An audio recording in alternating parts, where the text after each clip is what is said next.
Hey everybody, good morning. I am so happy to be back with you today to talk about what happens after you put an offer in on a house. Oh, I have my little friend here again today. She loves to check in when I'm working from home. Anyway, so you've put your offer in on your house. What happens next? Well, the fun part is that, and really just a helpful part of buying a home, is you have this period called what's called a due diligence period. And essentially, usually it's about 10 days, sometimes 2 weeks.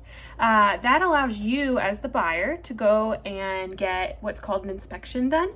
The inspection is really just a professional that comes into the house, and they basically just go and check every little outlet, they check every wire, they check all the plumbing, the roof, they make sure all the appliances work. They just go with a fine-tooth comb through the house to make sure everything is perfect for you.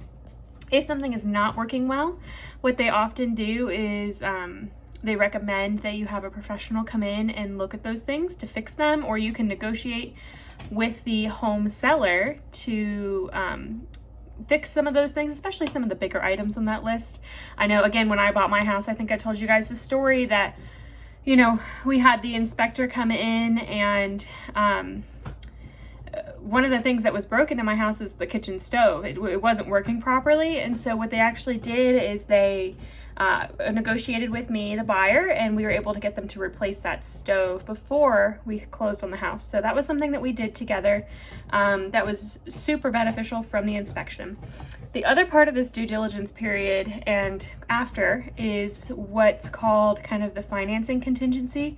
And essentially that time period is where the appraisal will happen, which is where the bank comes in and says, okay, yes, or a third party for the bank comes in and says, yes, your future house is worth what you said it is, and therefore we can give you a mortgage for the amount that we agreed on. This is super important.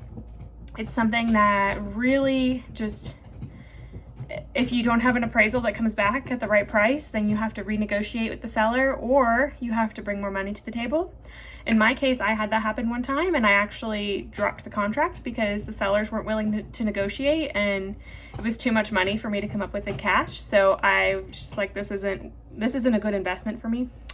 And so you can actually drop out of a contract during that time as well. So as a buyer, I don't want you to get buyer's remorse if you put a contract in on a house and you're like, I don't know, there could be something wrong.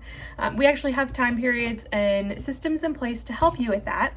And that is something I will walk with you through every step of the way. I want you to be comfortable. I want you to know that it's all going to work out smoothly, and I have experience to be there to help you, and when something isn't working right, we'll fix it. So that's the next step of buying a house, and next time I'll talk a little bit about closing and what happens after that. I hope you guys have a great day.